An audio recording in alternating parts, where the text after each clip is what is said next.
Subscribe कीजिए science first channel को और लेटेस्ट साइंस एवं फिजिक्स के वीडियो सबसे पहले देखने के लिए बेल आइकन को दबाना ना भूलें। साथ ही पूरी नॉलेज के लिए वीडियोज को अंत तक देखें, लाइक, कमेंट एवं शेयर करना ना भूलें।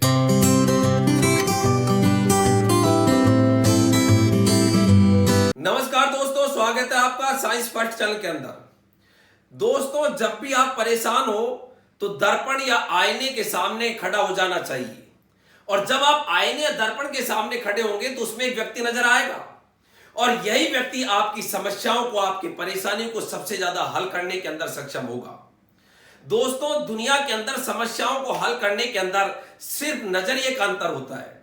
यदि नजरिया अपन सकारात्मक रखते हैं तो समस्याएं जो है आसानी से हल हो जाती है, और यदि नजरिया हमारा नकारात्मक है तो समस्याएं बहुत ज्यादा प्रबल रूप में समस्या बन के रह जाती है। आज हम यहां पर एक टॉपिक ले रहे हैं, उसका नाम है घर्षण। इस घर्षण के साथ भी ऐसा ही है। इस शब्द को बोलने से हमको ऐसा लगता है नकारात्मक, ये तो नुकसान ही नुकसान पहुंचाता है, लेकिन इस घर्षण के बारे में यदि हम सकारात्मक रूप देखते हैं तो इसके बहुत सारे फायदे भी हैं। अर्थात दोनों पहलू को लेकर चलता है। ये नुकसान भी पहुंचाता है तो ये लाभ भी देता है। और इस टॉपिक के अंदर ये घर्षण, इसके अंदर आज हम यही जानने का प्रयास करेंगे कि घर्षण होता क्या है, घर्षण में कौन सा ऐसे बल लगता है जो उसकी गति का विरोध करता है, घर्षण किसके कारण उत्पन्न होता है, क्या घर्षण केवल गतिशील अवस्था में लगता है, स्थिर अवस्था में भी होता है, और घर्षण की कौन कौन सी रोचक घटनाएं हैं, ये सब कुछ आज हम इस वीडियो के माध्यम से देखने का, समझने का प्रयास करेंगे। तो अंत तक आप इस वीडियो में मेरे साथ जुड़े रहिएगा। आप देखिएगा बच्चों, ये जो घर्षण है इसको हम अंग्रेजी के अंदर बोलते हैं फ्रिक्शन। देखो, मेरा ये जो हाथ है ये अभी आसानी से इधर जा रहा है, आ रहा है, लेकिन जैसे ही मैं इसको इस पे ऊपर रख दूं, आप कहो गुरुजी ये तो बहुत ही कड़ला, बड़ी मुश्किल से खिसक रहा है, खिसक ही नहीं रहा। अभी तो खूब आराम से आ रहा था, जा रहा था, लेकिन हाथ के ऊपर हाथ रखने से अब ये खिसकने में बड़ी दिक्कत। चलाना तो चाह रहा हूं इसको, ऊपर वाले को गतिशील तो करना चाह रहा हूं, लेकिन ये चल नहीं पा रहा। यही कारण होता है घर्षण का। अब ये कारण के पीछे रेस्पॉन्सिबल फैक्टर क्या है, कैसे हुआ ये जरा समझिएगा। दुनिया में चिकनी से चिकनी सतह भी चिकनी नहीं होती। आप कहो गुरुजी ये बोर्ड चिकना है, ये भी चिकना नहीं है। मैं कहता हूं कांच भी, प्लेन मिरर जब अपन लेते हैं वो भी चिकना नहीं है। दुनिया में कोई चिकना नहीं है। यदि आप उसको ढंग से देखोगे तो उसमें उभार नजर आते हैं, और जब उभार नजर आते हैं, भले वो दिखते नहीं हो, तो जब उभार नजर आते हैं तो आप सोचिएगा ये एक सतह है और उसके ऊपर दूसरी सतह रख दी, उसमें भी उभार है। तो जब दोनों में उभार है तो एक दूसरे की सतह पर जैसे ही एक दूसरे के संपर्क में आते हैं, दोनों सतह एक दूसरे के संपर्क में आती है, तो इनके उभार जो है वो फंस जाते हैं, और उभार फंसने के कारण ही यहां पर गति का विरोध होने लगता है। ये हाथ आराम से आ रहा था, जा रहा था, लेकिन इसमें भी उभार है, इसमें भी उभार है, और जब दोनों को रखा तो तेरे और मेरे उभार फंस गए, और फंसने के कारण अब हाथ को गतिशील करना बड़ा मुश्किल हो रहा है, चलाना बड़ा मुश्किल हो रहा है। तो पहली बात याद रखिएगा, घर्षण का जो कारण है वो है सतहों में पाई जाने वाली अनियमितताएं हैं, उभार रही। तो यहां पर मैं पहली बात बता रहा हूं कि घर्षण जो है उसका कारण सतहों में पाई जाने वाली क्या है, अनियमितता है। लेकिन बात यह आती है कि घर्षण पहले है क्या।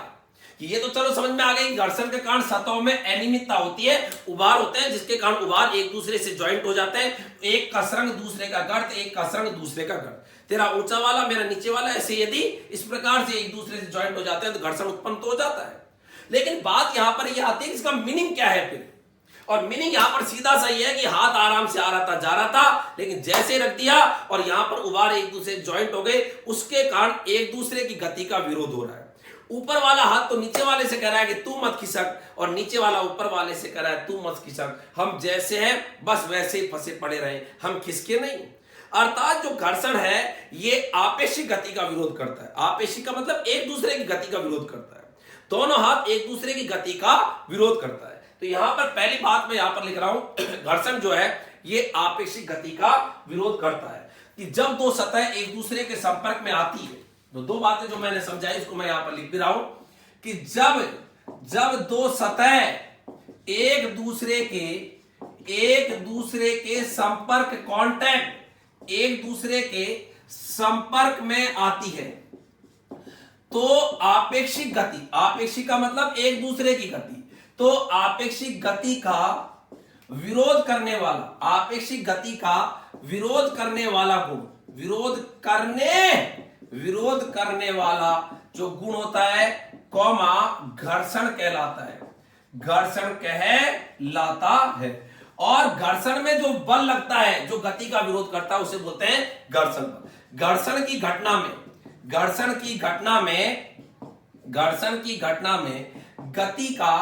गति के विपरीत, घर्षण की घटना में गति के विपरीत जो बल उत्पन्न होता है, उसे घर्षण बल कहते हैं। गति के विपरीत जो बल उत्पन्न होता है उसे क्या बोलते हैं? घर्षण बल। इसलिए घर्षण बल में अपने आप एक क्वेश्चन है कि घर्षण बल हमेशा गति के विपरीत लगता है, तो गति के विपरीत जो बल उत्पन्न होता है उसे घर्षण बल कहते हैं।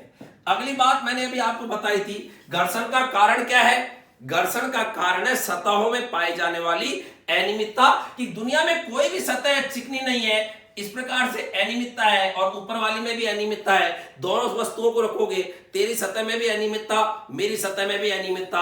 अनियमितता अर्थात उभार है। उभार होने के कारण जब एक दूसरे के संपर्क में सतह आती है तो एक दूसरे की गति का क्या होता है? विरोध। तो अगली बात मैं यहां पर लिख रहा हूं, घर्षण के कारण, घर्षण तेरा कारण, ये घर्षण का कारण यहां पर है सतहों में पाए जाने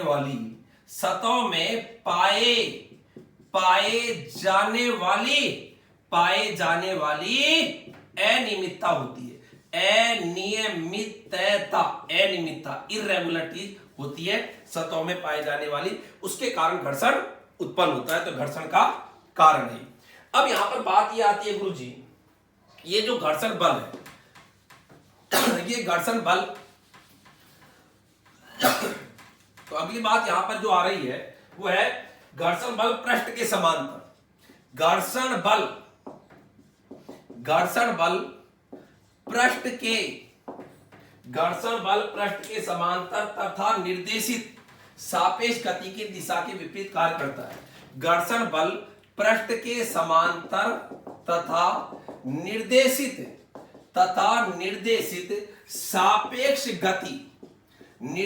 सापेक्ष गति के विपरीत लगता है।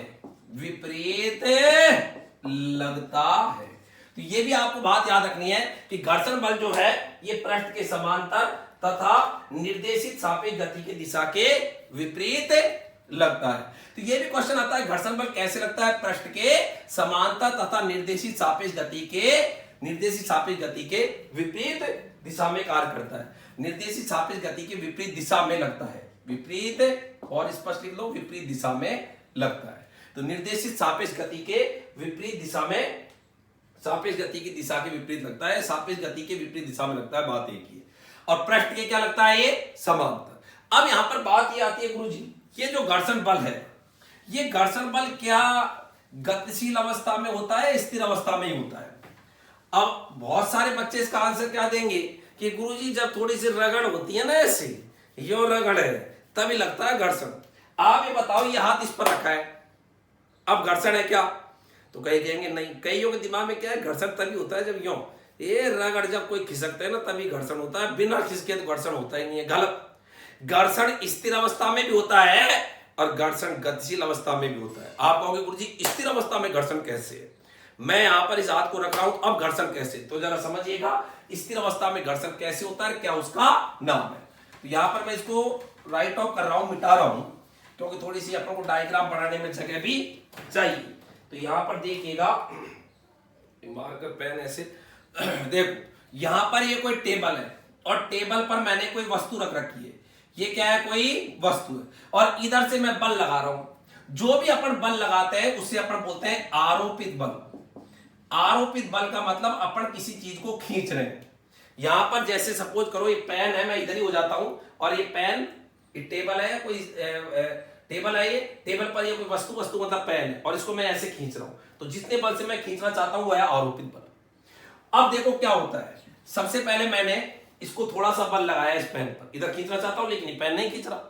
मैंने इस पर फॉर एग्जाम्पल, उदाहरण बता रहा हूं, ये एग्जाम्पल के बतौर, मैंने इस वस्तु पर 1 न्यूटन का बल लगाया, इधर खींचा 1 न्यूटन बल से, 1 न्यूटन बल से खींचा, वस्तु नहीं चल रही। अन्यथा बताओ, बल तो वह साधन है जो स्थिर वस्तु को क्या कर दे, गतिशील। आप देखना कोई भी टेबल पर कोई चीज रखी हुई है, उसको आप हल्का सा बल लगा खींचो, वो नहीं खींचती। इसका मतलब आपका जो बल लगाया उसके विपरीत कोई न कोई बल उत्पन्न हुआ है, अन्यथा बल तो वो साधन है जो स्थिर वस्तु को क्या कर देता, गतिमान। तो इसका मतलब पक्का है, इधर कितना न्यूटन बल उत्पन्न हुआ है, 1 न्यूटन। मैंने थोड़ा सा और जोर लगाया, 2 न्यूटन बल कर दिया। थोड़ा पेन ये वस्तु रखी है, उसको खींचने के लिए और थोड़ा जोर लगाया, देखिए चले, तो वस्तु अभी भी नहीं चल रही। इसका मतलब पक्का है, इधर कितना न्यूटन बल उत्पन्न हुआ, 2 न्यूटन। मैंने और थोड़ा जोर बल लगाया, इधर 3 न्यूटन कर दिया, वस्तु अभी भी नहीं खिसक रही। ऐसे 3 न्यूटन बल लगा रहा हूं इस पर, लेकिन ये अभी भी नहीं खिसक रही। इसका मतलब पक्का है, इधर कितना न्यूटन बल उत्पन्न हुआ, 3 न्यूटन। मैंने और बल लगाया 4 न्यूटन का बल लगा दिया, वस्तु अभी भी नहीं खिसक रही। इसका मतलब मैंने जितना बल लगाया उसके विपरीत एक बल उत्पन्न हुआ, जिसने मेरे 4 न्यूटन बल को क्या किया, निरस्त किया। मैंने और बल लगा दिया, 4.99 तक बल लगा दिया मैंने, 4.99 न्यूटन, 4.99 न्यूटन का बल लगा दिया इसको खींचने के लिए, और अभी भी नहीं खिसक रही। इसका मतलब पक्का है कि इधर कितना उत्पन्न हो गया, 4.99 न्यूटन, जिसने मेरे बल को क्या कर दिया, निरस्त कर दिया। अन्यथा यदि मेरा बल निरस्त नहीं होता तो बल तो क्या था, इस बल लगाते हुए स्थिर वस्तु क्या हो जाती है, गतिमान। बल का मतलब यही होता है, बल होता ही वही है जो स्थिर वस्तु को क्या कर देता है, गतिमान कर देता है। तो सवाल ये उठता है कि मैंने इतने सारे बल लगाए और इतने सारे बल लगाने पर वस्तु नहीं चल रही, इसका मतलब मेरे बलों के विपरीत कोई न कोई बल उत्पन्न हुआ है। लेकिन जैसे ही मैं 4.99 न्यूटन के बाद में वस्तु पर बल लगाता हूं, वस्तु खिसकने लग जाती। कभी करके भी देख लेना है घर पर भी, कोई भी चीज वस्तु को टेबल पे रखी हुई है, उसको आप थोड़ा बल लगाना, नहीं खिसकेगी, नहीं खिसकेगी, आप बल बढ़ाते जाना, बढ़ाते जाना, बढ़ाते जाना, तो आपके बलों को इधर कोई न कोई बैलेंस करेगा। एक सीमा के बाद में यदि अपन बल लगाएंगे तो वस्तु चलने लग जाती है। तो जब तक वस्तु नहीं चली, अर्थात मैंने जितने बल लगाए उनको जिन बलों ने निरस्त किया, ऐसे बलों को अपन बोलते हैं स्थैतिक घर्षण। क्या बोलते हैं बच्चों, स्थैतिक घर्षण। अर्थात वस्तु कौन सी अवस्था में है अभी फिलहाल, स्थिर अवस्था में, और स्थिर अवस्था में वस्तु में आरोपित बलों के विपरीत जो बल होते हैं उन्हें अपन बोलते हैं स्थैतिक घर्षण बल। क्या बोलते हैं बच्चों, स्थैतिक घर्षण बल। और ये जो स्थैतिक घर्षण बल है, यह स्वतः समायोजन बल कहलाता है। स्वतः समायोजन बल, इंपॉर्टेंट क्वेश्चन, स्वतः समायोजन बल कहलाता है स्थैतिक घर्षण बल। ग्रेड 2 के अंदर आया हुआ है, साइंस के अंदर आरपीएससी में पूछा है, 2nd ग्रेड 2016 के अंदर क्वेश्चन आया हुआ है आरपीएससी में कि स्वतः समायोजन बल क्या कहलाता है, तो वह है स्थैतिक घर्षण बल। तो स्वतः समायोजन बल, ये क्वेश्चन मैं यहां पे लिख भी दूं, 2nd ग्रेड 2016 आरपीएससी में पूछा हुआ है। स्वतः समायोजन बल क्यों, मैंने 1 न्यूटन लगाया तो अपने आप ही 1 न्यूटन उत्पन्न हुआ, 2 न्यूटन तो ये जो स्थैतिक घर्षण बल है, ये मेरे बलों के अनुसार स्वतः ही एडजस्ट कर रहा है। वस्तु पर मैंने 1 न्यूटन बल लगाया, अपने आप 1 उत्पन्न हुआ, जिसने मेरे बल को निरस्त किया। मैंने 2 लगाया, 2 उत्पन्न हो गया, 3 लगाया, 3, तो अपने आप ही एडजस्ट कर रहा है मेरे आरोपित बलों को। और मेरे आरोपित बलों को चूंकि एडजस्ट कर रहे हैं ये घर्षण बल, इसलिए स्थैतिक घर्षण बल को बोलते हैं स्वतः समायोजन बल कहलाता है, सेल्फ एडजस्टिंग फोर्स कहलाता है। तो वस्तु के रवाना होने से पहले तक आरोपित बलों के विपरीत जो भी बल होते हैं उन्हें अपन बोलते हैं स्थैतिक घर्षण बल। तो परिभाषा क्लियर कि वस्तु की गति होने से पहले तक जो आरोपित बलों के विपरीत जो बल उत्पन्न होते हैं उन्हें क्या बोलते हैं, स्थैतिक घर्षण बल। और स्थैतिक घर्षण बल जो लगता है तब तक वस्तु कौन सी अवस्था में होती है, स्थिर अवस्था में। अब बताओ, जैसे मैं 4.99 न्यूटन के बाद में बल लगाता हूं, तो 4.99 न्यूटन के बाद में जैसे बल लगाता हूं, अब वस्तु चलने लग जाती है। बताओ वस्तु लास्ट में कहां तक रुकी, 4.99 न्यूटन। मतलब आपके 4.99 न्यूटन को लास्ट बल जो घर्षण बल है, जिसने आपके 4.99 न्यूटन को बैलेंस किया, ये आपका लास्ट स्थैतिक घर्षण बल है। इसके बाद में यदि आप थोड़ा सा बल बढ़ा देते हो तो वस्तु चलने लग जाती है। तो ये जो स्थैतिक घर्षण बल का सबसे बड़ा जो मान है कि आपके आरोपित बल में लास्ट ये घर्षण बल उत्पन्न होगा, क्योंकि इसके बाद में यदि आपने आरोपित बल को बढ़ाया तो वस्तु चलेगी। तो स्थैतिक घर्षण बल का जो अधिकतम मान होता है उसे अपन बोलते हैं सीमांत घर्षण बल। तो अगली बात मैं यहां पर लिख रहा हूं, स्थैतिक घर्षण बल का, स्थैतिक घर्षण, तो पहले तो इसकी बात लिख देता हूं, स्थैतिक घर्षण बल। अब यहां पर ये तो मैंने एक एग्जांपल समझाया, स्थैतिक घर्षण बल। स्थैतिक घर्षण बल वस्तु के गतिशील होने से पूर्व, वस्तु के गतिशील होने से पूर्व आरोपित बलों के विपरीत, पूर्व आरोपित बल के विपरीत उत्पन्न होने वाले बल, आरोपित बल के विपरीत उत्पन्न होने वाला बल, विपरीत उत्पन्न होने वाला बल कहलाता है स्थैतिक घर्षण बल। और स्थैतिक घर्षण बल मैंने यही लिख दिया, कैसा बल कहलाता है? स्वतः समायोजन बल कहलाता है। और स्थैतिक घर्षण बल का सबसे जो बड़ा मान है, बताओ, 1 न्यूटन लगाया अपन ने आरोपित बल तो 1 न्यूटन, तो स्थैतिक घर्षण बल तो 1 न्यूटन, 2 न्यूटन, 3 न्यूटन जैसे बल लगा रहे हैं वैसे स्थैतिक घर्षण बल उत्पन्न हुआ। लेकिन स्थैतिक घर्षण बल का सबसे बड़ा मान क्या है लास्ट में, क्योंकि उसके बाद वस्तु चलेगी। तो स्थैतिक घर्षण बल का सबसे बड़ा मान यहां पर उदाहरण में 4.9 न्यूटन है। और सबसे बड़ा मान जो स्थैतिक घर्षण बल का है उसे अपन बोलते हैं सीमांत घर्षण बल। तो अगली बात मैं यहां पर लिख रहा हूं, नीचे जगह नहीं है, थोड़ा इसको मिटा रहा हूं। स्थैतिक घर्षण बल का अधिकतम मान, स्थैतिक घर्षण बल का अधिकतम जो मान है ये कहलाता है सीमांत घर्षण बल। तो यहां पर मैं ये लिख रहा हूं आगे, स्थैतिक घर्षण बल का, स्थैतिक घर्षण बल का अधिकतम मान, स्थैतिक घर्षण बल का अधिकतम मान, अधिकतम मान, स्थैतिक घर्षण बल का अधिकतम मान सीमांत घर्षण बल कहलाता है, सीमांत घर्षण बल कहलाता है, सीमांत घर्षण बल कहलाता है।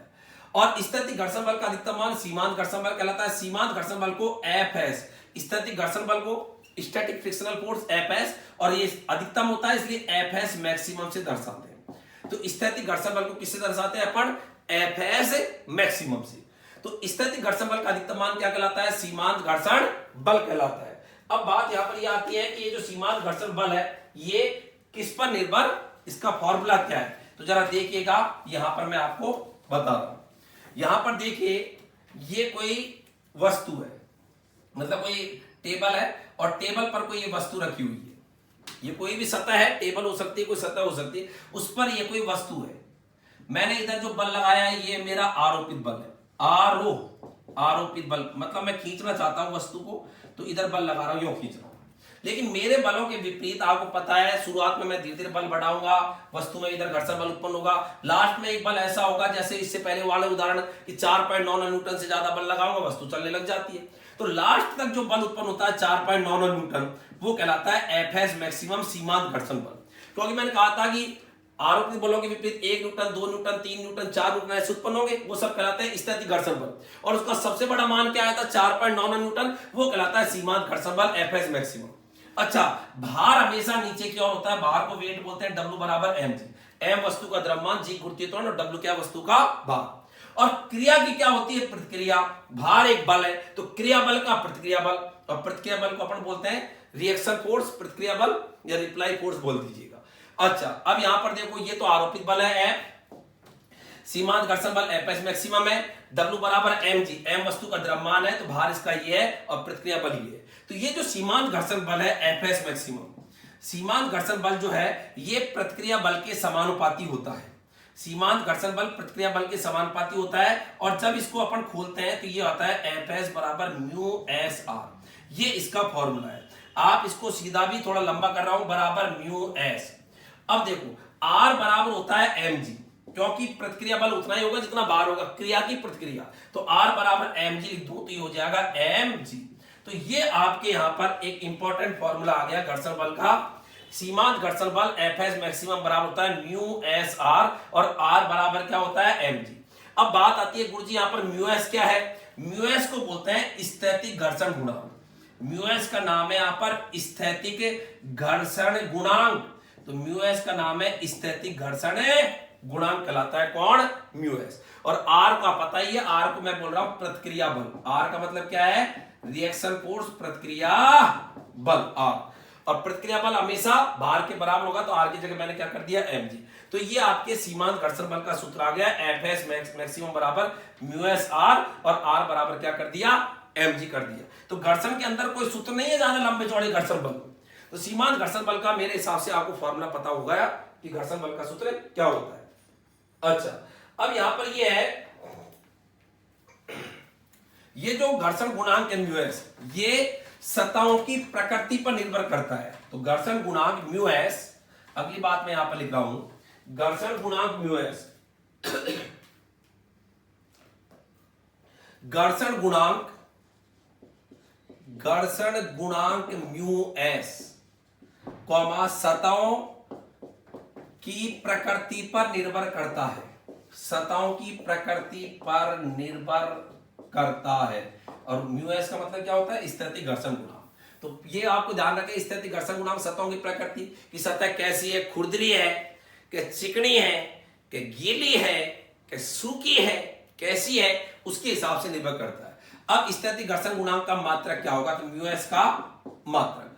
अब बताओ यहां से म्यू एस बराबर क्या होगा? यदि इस फॉर्मूले को ले तो इधर ले लेता हूं एक बार साइड में, एफ एस मैक्सिमम बराबर फॉर्मूला म्यू एस आर। तो बोलो म्यू एस बराबर क्या हो जाएगा? बोलो एफ एस मैक्सिमम बटे में आर। तो बताओ मात्रक क्या होगा इसका? बताओ म्यू एस का फॉर्मूला आ गया एफ एस मैक्सिमम बटे आर। बताओ एफ एस मैक्सिमम क्या है? सीमांत घर्षण बल, बल है तो बल का मात्रा है न्यूटन। ये आर क्या है? प्रतिक्रिया बल, ये भी न्यूटन। तो न्यूटन न्यूटन कट गई, तो बताओ ये कैसी राशि है? मात्रकीन। जिसका नहीं होता कोई मात्रा उसका नाम क्या होता है बच्चों? मात्रकीन उसको कहते हैं, जिसका कोई मात्रक होता ही नहीं है। अच्छा, इसके बाद में आगे जो बात आती है, ये जो सीमांत घर्षण बल है, ये संपर्कित सतह जो होती है उसके क्षेत्रफल, संपर्कित जो तल होते हैं उनके आपस में संपर्कित तलों के क्षेत्रफल पर निर्भर नहीं करता है। ये बात भी याद रखना, सीमांत घर्षण बल संपर्कित तलों के क्षेत्रफल पर निर्भर नहीं करता है। अच्छा, अब यहां पर देखो आगे जो बात है,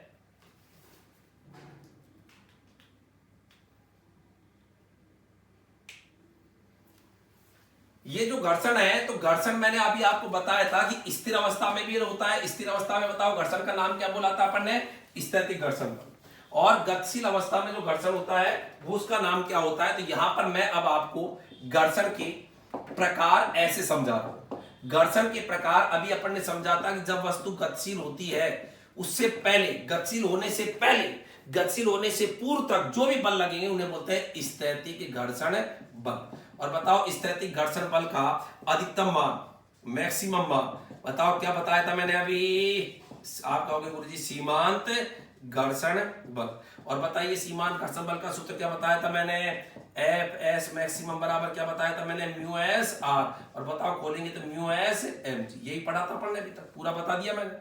अब बताओ जब वस्तु गतिशील होती है, तो गतिशील का मतलब जब चलती है, गति करती है, तो गतिशील होने पर वस्तु के गतिशील होने पर दो तरह के घर्षण बल होते हैं। दो तरह के, गति करती है तो एक तो होता है गति घर्षण बल, एक तो होता है गति घर्षण बल। जब कोई वस्तु खिसकती है, सरकती है, ऐसे ही हो, खिसकती है, सरकती है, तो वह है गति घर्षण बल।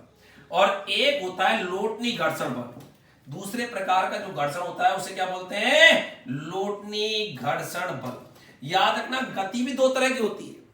जैसे कोई चीज खिसक रही है एक के ऊपर एक, या एक चीज को उठा के एक के ऊपर रख रहे हैं, तो ये गति घर्षण। और एक होती है वस्तु जब लुढ़कती है, तो लुढ़कने में कौन सा घर्षण बल होता है? लोटनी घर्षण बल। तो याद रखें कि वस्तु के गतिशील होने पर दो तरह के घर्षण बल हो सकते हैं। एक होता है गति घर्षण बल और दूसरा कौन सा? लोटनी। ये गति घर्षण बल का जो सूत्र होता है वो होता है एफ के बराबर म्यू के आर। जैसे यहां पर भी याद रहेगा एफ एस का मतलब स्टैटिक, स्टैटिक का मतलब स्थैतिक है। तो स्थैतिक घर्षण बल का जैसे सूत्र था म्यू एस आर, अधिकतम था भले ही म्यू एस आर, और यहां क्या था? म्यू के आर। तो म्यू के का मतलब होता है यहां पर गति घर्षण गुणांक। म्यू के क्या है यहां पर? गति के घर्षण गुणांक। और ये भी बताओ गति घर्षण गुणांक भी यहां पर लिख दू, ये भी मात्रकहीन है। गति घर्षण गुणांक भी क्या है बच्चों? मात्रकहीन है। गति घर्षण गुणांक भी मात्रकहीन होता है, ठीक है? तो ये भी आपके मात्रकहीन है। और ये गति घर्षण गुणांक है, ये भी संपर्कित सतहों की प्रकृति पर निर्भर करता है। संपर्कित सतहों की प्रकृति पर निर्भर करता है। तो यहां पे लिख दूं मैं संपर्कित सतहों की प्रकृति पर निर्भर करता है। और आपसे कोई पूछे कि म्यू के कैसी राशि है? मात्रकीय। अब आता है लोटनी घर्षण। ये जो लोटनी घर्षण है उसका फॉर्मूला, यहां पर थोड़ी जगह नहीं है तो मैं थोड़ा साइड में लिखना चाहूंगा। ये जो लोटनी घर्षण है इसको थोड़ा मिटा देता हूं मैं, ताकि इस लोटनी घर्षण का मैं फॉर्मूला जो है वो यहां पर आपको दर्शा दूं। आप तो भले यहीं पर समझ लेना, लिखने कॉपी में जब लिख भी रहे हो तो यहीं पे लिख लेना, लेकिन यहां थोड़ा जगह दिखने में थोड़ी अजीब सा है। तो लोटनी घर्षण एफ रोटेशनल, लोटनी को अंग्रेजी में क्या बोलते हैं? रोटेशनल, लोटनी, लुढ़कना। और इसका फॉर्मूला होता है म्यू आर आर बटे आर। आप कहोगे गुरुजी ये क्या? ये म्यू आर को बोलते हैं लोटनी घर्षण गुणांक। म्यू आर को क्या बोलते हैं अपन? लोटनी घर्षण गुणांक। लोटनी घर्षण गुणांक। आर वही है प्रतिक्रिया बल और स्मॉल आर है पहिए की त्रिज्या। पहिए या जो भी वस्तु लुढ़क रही है उसकी क्या है?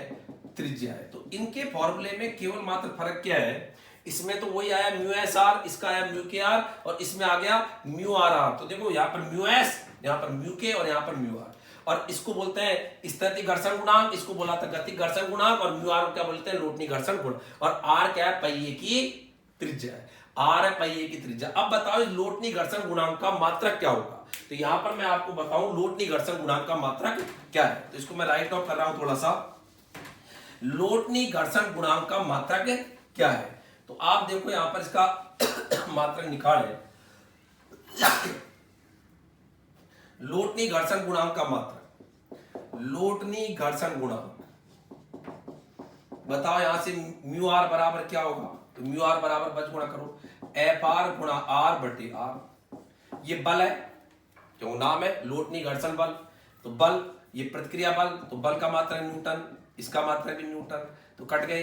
लेकिन त्रिज्या ये बताया था ना पहिए की त्रिज्या, त्रिज्या का मात्रक क्या होता है? मीटर। तो बताओ इसका मात्रक क्या होता है? मीटर होता है। क्या होता है इसका? मीटर। ये आपको ध्यान अलग से रखना है। अच्छा, अब ये जो तीनों तरह के अपन ने घर्षण गुणांक पढ़े, स्थैतिक घर्षण गुणांक, दूसरा कौन सा पढ़ा अपन ने? गति घर्षण गुणांक, और तीसरा कौन सा पढ़ा? लोटनी घर्षण गुणांक। और ये जो तीनों अपन ने पढ़े इनमें आखिरकार संबंध क्या होता है? तो यहां पर मैं आपको बताऊं कि सबसे ज्यादा घर्षण लगता है स्थिर अवस्था में। क्योंकि आप सोचो एक बार जब वस्तु एक दूसरे के संपर्क में होती है तो एक बार निकालने में बड़ा जोर आता है, एक बार ये हाथ को चलाने में बड़ा जोर, एक बार निकल गया ना फिर तो आराम से चलते रहे। गाड़ी जब खड़ी रहती है ना एक बार गाड़ी को चलाने में बड़ा जोर आता है, इंजन को बिल्कुल पहले गियर में घर्र बड़ा जोर है, लेकिन जब चल पड़ती है ना तो फिर कोई ज्यादा दिक्कत नहीं आती है। तो सबसे ज्यादा स्थिर अवस्था में घर्षण होता है तो स्थैतिक घर्षण गुणांक का मान सबसे ज्यादा होता है, फिर गतिक घर्षण गुणांक का, और सबसे कम होता है लोटनी घर्षण का। तो याद रखना ये मैंने ऐसे लिख दिया, आप इसको यूं भी समझ सकते हो। स्थैतिक घर्षण बल का मान सबसे ज्यादा होता है, उसके बाद में गतिक घर्षण बल, और सबसे कम घर्षण कौन सी अवस्था में होता है? जब वस्तु लुढ़कने की अवस्था में आता है तो लोटनी घर्षण गुणांक का मान सबसे कम होता है। ये भी आपको पता होना चाहिए। अब बच्चों यहां पर बात ये आती है कि ये जो घर्षण बल है उसमें यदि अपन ग्राफ की बात करें एक बार के लिए, एकमात्र इसमें ग्राफ कैसा आता है? और ग्राफ यहां पर ये आता है, इधर मैं ले रहा हूं घर्षण बल और इधर मैं लिख रहा हूं आरोपित बल, आरोपित बल और इधर घर्षण बल। याद करो आज मैंने आते जो एग्जांपल बताया था, ये टेबल पर कोई वस्तु रखी हुई थी, इधर मैं बल लगाया था, इधर 1 न्यूटन, तो इधर कितना हुआ? 1 न्यूटन। फिर मैंने 2 न्यूटन बढ़ा दिया तो बताओ इधर भी कितना हो गया? 2 न्यूटन। फिर मैंने 3 न्यूटन कर दिया तो बताओ इधर भी कितना हो गया? 3 न्यूटन। फिर मैंने बताओ और जो लगाया वस्तु पर 4 न्यूटन कर दिया तो बताओ इधर भी कितना हो गया? 4 न्यूटन। फिर मैंने 4.99 न्यूटन तक बल लगा दिया तो बताओ इधर भी कितना उत्पन्न हो गया था? 4.9। अर्थात जैसे जैसे मैं ये बल लगा रहा हूं, ये बताओ कौन से बल थे मेरे? वस्तु को खिसकाने वाले बल कौन से बल होते हैं? आरोपित बल। और मेरे आरोपित बल जैसे जैसे बढ़ रहे थे वैसे के वैसे वस्तु पर बताओ कौन से बल बढ़ रहे थे? स्थैतिक घर्षण बल भी बढ़ रहे थे। जैसे जैसे आरोपित बल बढ़ रहे थे वैसे वैसे वस्तु पर स्थैतिक घर्षण बल बढ़ रहे थे। अर्थात ग्राफ नीचे यदि घर्षण बल आरोपित बल में, तो शुरुआत में आरोपित बल बढ़ाने पर घर्षण बल भी बढ़ता जाता है, और फिर उसके बाद में जैसे ही मैं 4.99 न्यूटन से ज्यादा बल लगाता हूं वस्तु चलने लग जाती है। और वस्तु चलने लग गई इसका मतलब वस्तु कौन सी अवस्था में आ गई? गतिशील अवस्था में। और गतिशील अवस्था में अचानक घर्षण बल का मान क्या बताया था मैंने? स्थिर अवस्था के बाद में गतिशील अवस्था में घर्षण बल का मान कम हो जाता है, तो ये कम हुआ और फिर ये वस्तु चलने लग गई। और ये जो सबसे ज्यादा घर्षण बल है यहां पर, इसका नाम है सीमांत घर्षण बल। ये टुग्गी, ये ऊपर की टुग्गी, ये है सीमांत घर्षण बल को दर्शा रही है। और ये जो रेखा है ये बता रही है स्थैतिक घर्षण बल को।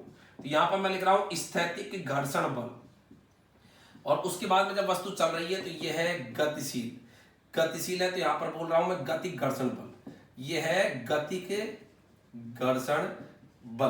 तो ये बताइए ग्राफ में आरोपित बल जैसे जैसे बढ़ा रहे हैं, शुरुआत में घर्षण बल आपका बढ़ा, घर्षण बल स्थैतिक घर्षण बल आपके बलों के आरोपित बलों के विपरीत उत्पन्न हुए, और उसके बाद में स्थिति घर्षण बल का अधिकतम मान, सीमांत घर्षण बल, और फिर वस्तु चल गई। तो ग्राफ आता है ऐसे करके, फिर एकदम वस्तु गतिशील होते ही एकदम घर्षण बल का मान कम हो जाता है, फिर वस्तु चलने लग जाती है, लेकिन घर्षण बल का मान थोड़ा कम हो जाता है। तो ये ग्राफ है घर्षण बल और आरोपित बल के बीच में।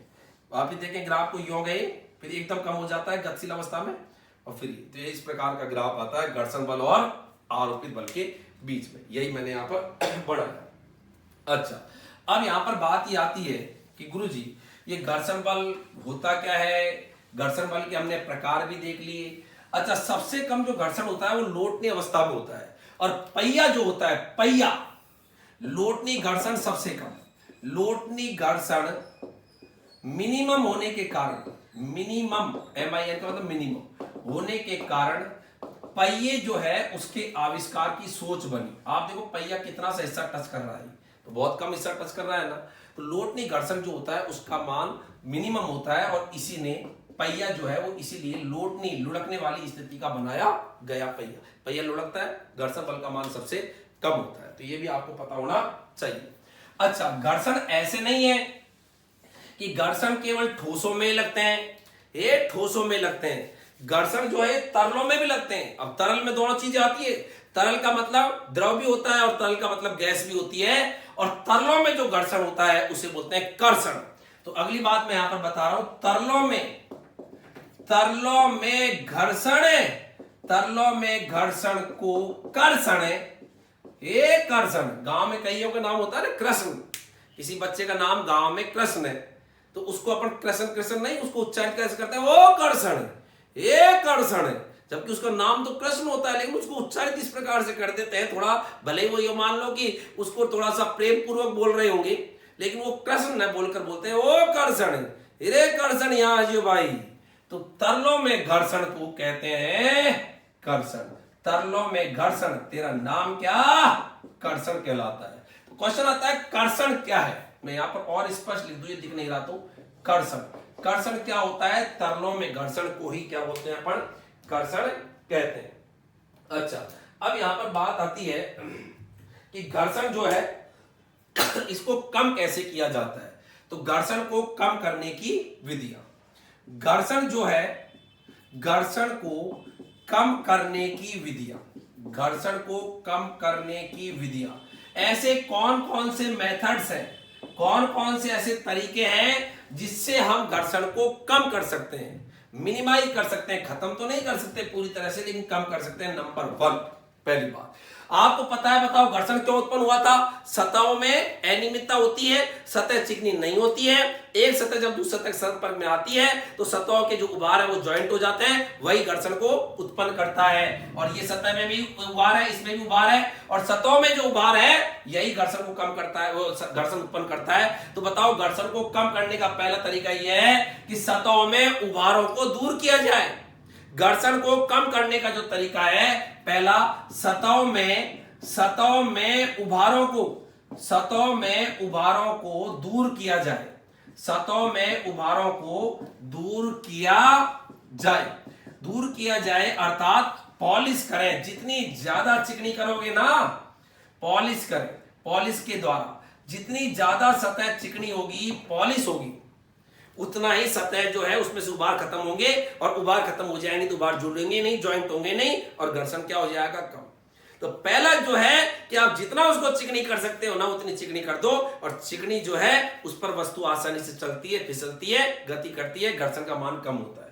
तो पहला है सतहों में उभारों को दूर किया जाए, और वो किसके द्वारा होता है, पॉलिश के द्वारा। कोई कहेगा गुरुजी ये काम नहीं, और कोई बताओ घर्षण को कम करने का तरीका। तो घर्षण को कम करने का जो दूसरा तरीका है वो तरीका है स्नेक तेल। जैसे आपके लुब्रिकेंट्स, जैसे आपके तेल है, ग्रीस है, एक तो सूखे एक तो ये सूखे गति कर रहे हैं, एक जरा तेल का टपका दो इनके बीच में, और उसके बाद में गति कराओ। आप कहो गुरुजी हो आराम से, क्योंकि जब स्नेक आ जाता है तो स्नेक का मतलब लुब्रिकेंट जो आ जाते हैं तो वो उभारों को ज्वाइंट नहीं होने देते। तेल का टपका आ जाएगा ना दोनों के बीच में, तो उभारों को ज्वाइंट नहीं होने देते एकदम। एक तो सूखे और एक थोड़ा सा तेल है, तो उभार जो है एक दूसरे से ज्वाइंट नहीं होंगे उभार, और उसके कारण क्या है, वस्तु आसानी से फिसलने लग जाती है, ज्यादा वस्तु को गति करने में जोर नहीं आता। तो दूसरा तरीका यह है स्नेह युक्त पदार्थों के द्वारा। स्नेह युक्त पदार्थ, स्नेह को बोलते हैं लुब्रिकेंट्स, जैसे आपके तेल है, ग्रीस है, उनके द्वारा भी अपन घर्षण को कम कर सकते हैं। अब कोई कहे गुरुजी मेरी तो भारी मशीन है, भारी मशीन है तो तू गाढ़ा तेल काम में ले, भारी मशीनों में गाढ़ा तेल काम में लेते हैं एज ए स्नेह। और कोई कहे गुरुजी मेरी तो हल्की मशीन है, कोई ऐसी मशीन है घर में जो हल्की है और उसमें घर्षण को कम करना है तो तू फिर पतला ले लेना। हल्की मशीन है तो पतला तेल काम में लेना और भारी मशीन है तो तू गाढ़ा तेल काम में लेना। तो इस प्रकार से स्नेह के द्वारा भी अपन घर्षण को क्या कर सकते हैं, कम कर सकते हैं। ये भी घर्षण को कम करने के तरीके। इसके अलावा और घर्षण को जो कम करने का तरीका है वो है चूर्ण। आप कहोगे गुरुजी चूर्ण घर्षण को कैसे कम करता है? तो चूर्ण जो होता है ना, चूर्ण, आपने कभी कैरम बोर्ड घर में अभी खेल रहे होंगे, आपने देखा होगा कैरम बोर्ड जब खेलते हैं तो पाउडर डाल देते हैं ना, तो वो पाउडर डालते हैं कैरम बोर्ड पर। वो क्यों डालते हैं? ताकि गोटियां आराम से आए और जाए। गोटियां आई जाए नहीं तो क्या खेलोगे? तो चूर्ण अपन पाउडर छिड़क देते हैं, वो पाउडर क्या करता है, एज ए स्नेक का काम करता है। इसी प्रकार से मशीनों के अंदर ग्रेफाइट का चूर्ण काम में लेते हैं। और एक क्वेश्चन भी है कि ग्रेफाइट का चूर्ण एक स्नेक का कार्य करता है। तो घर्षण को, अगली जो विधि है, तीसरी विधि, पहली दूसरी बता दी थी, तीसरा घर्षण को कम करने की विधि, टॉपिक चल रहा है ये कंटिन्यू, और ये है ग्रेफाइट का चूर्ण। ग्रेफाइट के चूर्ण, ग्रेफाइट का जो चूर्ण है, ग्रेफाइट का चूर्ण स्नेक का कार्य करता है, तो उसके द्वारा भी, स्नेक का कार्य करता है तो उसके द्वारा भी घर्षण को क्या करते हैं, कम करते हैं। जैसे एग्जांपल कैरम बोर्ड पर, जिससे आपको याद रहे, जैसे कैरम बोर्ड पर पाउडर डालते हैं, कैरम बोर्ड पर क्या डालते हैं, जिस प्रकार से कैरम बोर्ड पर पाउडर डालते हैं और पाउडर डालते हैं तो घर्षण कम हो जाता है, घर्षण मिनिमाइज, घर्षण कम हो जाता है। ठीक उसी प्रकार से मशीनों के कलपुर्जों के बीच में यदि, मशीनों के कलपुर्जों के बीच में यदि ग्रेफाइट का चूर्ण डाल देते हैं तो वह स्नेक का कार्य करता है, कलपुर्जे आसानी से फिसलने लगते हैं ग्रेफाइट के चूर्ण के कारण, घर्षण कम हो जाता है। अगला जो तरीका है घर्षण को कम करने का वो है संपीड़ित वायु द्वारा। संपीड़ित वायु द्वारा यह भी घर्षण को कम करने का तरीका है। आपने कभी देखा होगा बच्चों, मशीनें जो होती है उन पर वायु के पंखे लगे रहते हैं, जो वायु भेजते हैं, पंखे से तो हवाई आती है, खैर, तो वायु के जो झोंके जो है ना वो पंखे भेजते हैं मशीन पर। तो आप कभी देखना मशीनों पर जो वायु के पंखे, मतलब पंखे जो लगे रहते हैं जो वायु धारा भेजते हैं, इनका क्या कारण है? अब आप कहोगे गुरुजी एक तो कारण यह है कि मशीन जो है उसको ठंडा रखते हैं। मशीनों में जो पंखे लगे रहते हैं ना, इनबिल्ट अंदर भी लगे रहते हैं या बाहर से अपन पंखे रख देते हैं कई बार मशीन के आगे, तो वो क्या करता है, तो एक तो मशीन को ठंडा करता है, पहला कारण नंबर दूसरा, वो क्या करता है, पंखे से जब वायु एकदम प्रभावित होती है, वायु के झोंके आते हैं पंखे से, तो मशीन के कलपुर्जों में यदि धूल मिट्टी के कण जमा हो जाते हैं, धूल मिट्टी के कण उड़ के यदि आ जाते हैं तो वायु की जो धाराएं आती है उससे धूल मिट्टी के कण उड़ जाते हैं। अन्यथा क्या होगा, यदि पंखा यदि वहां पर वायु की धारा नहीं छोड़ेगा तो धूल मिट्टी के कण क्या होंगे, मशीन के कलपुर्जों में आ जाएंगे बीच में और कलपुर्जों की सतह को खुरदरी बना देंगे, घर्षण को बढ़ा देंगे। तो धूल मिट्टी के जो छोटे मोटे कण होते हैं तो वायु आती रहती है, वायु आती रहती है तो धूल मिट्टी कण उठ जाते हैं। दूसरा कारण ये है। तीसरा जो महत्वपूर्ण कारण है वो क्या है, क्यों अपन मशीनों के ऊपर वायु के झोंके पंखों के द्वारा प्रभावित करते हैं, उसका तीसरा मुख्य कारण और बता रहा हूं। और तीसरा कारण यह है बच्चों, जब दो कलपुर्जों के बीच एक वायु की पतली परत बन जाती है, जब वायु धारा आ रही है तो इन दो कलपुर्जों के बीच में वायु की बहुत पतली परत बन जाती है, जो दिखाई तो नहीं देती, लेकिन वो पतली परत एक स्नेक का कार्य करती है, तरल हो गया एक तरह से। वायु क्या है, तरल, गैस ही तो है, तरल का मतलब द्रव और गैस, तो वायु क्या है, तरल। और जब एक ठोस गति कर रहे हैं एक दूसरे पर और उसके बीच में तरल अर्थात वायु की पतली परत बन जाती है, तो ऐसी स्थिति में वो आसानी से कलपुर्जे फिसलने लगते हैं। तो संपीड़ित वायु के द्वारा, वायु के तेज जब झोंके मशीनों पर जाते हैं, पंखों के द्वारा, पंखे के द्वारा अपन भेजते हैं, तो उसके द्वारा एक वायु की जो परत बनती है, वायु की कलपुर्जों के मध्य जो परत बनती है, वायु की कलपुर्जों के मध्य जो परत बनती है वो घर्षण को क्या करती है, कम करती है। तो ये भी एक घर्षण को कम करने का तरीका है। इसके अलावा अभी आपको बताया था सबसे ज्यादा घर्षण कौन सी अवस्था में होता है, स्थिर अवस्था में, फिर उसके बाद में गति घर्षण और सबसे कम घर्षण लोटनी घर्षण। इसलिए किसी वस्तु को डायरेक्ट घुमाना चाहें उसकी जगह आप उसमें लोटनी घर्षण को बढ़ावा दें। कहावत भी है कि बढ़ावा दें किसको, लोटनी घर्षण को, क्योंकि लोटनी अवस्था में घर्षण सबसे कम होता है। एक तो पंखे को डायरेक्ट घुमाओ और एक अपन बैरिंग लगाते हैं। अब बैरिंग लगाते एक चीज कैसे घूमती है, ऐसे घर। अब बैरिंग खराब हो जाती, घूमने में बड़ा जोर आता नहीं आता।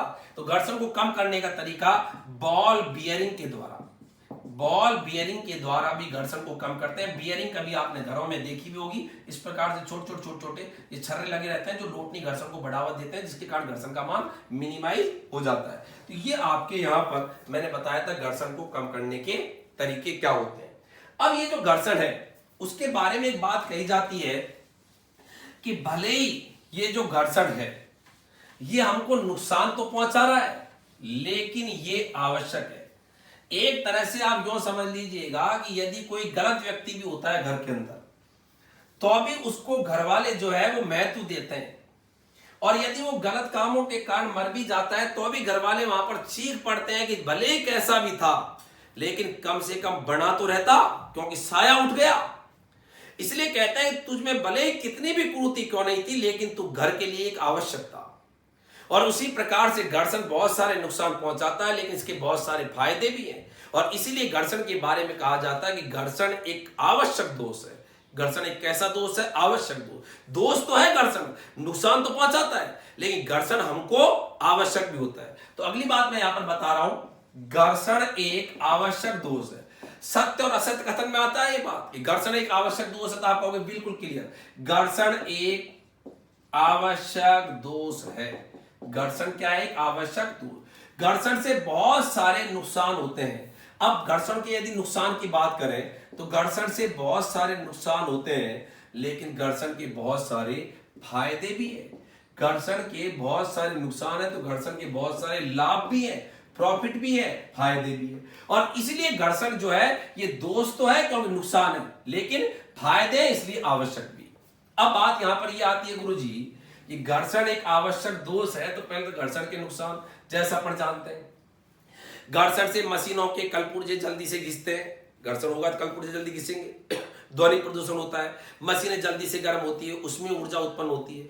ये घर्षण के क्या है? सभी नुकसान। तो घर्षण के नुकसान, कलपुर्जे जल्दी घिसते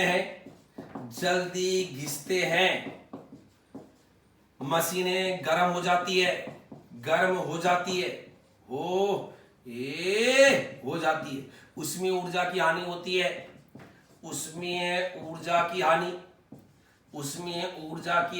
है, ध्वनि प्रदूषण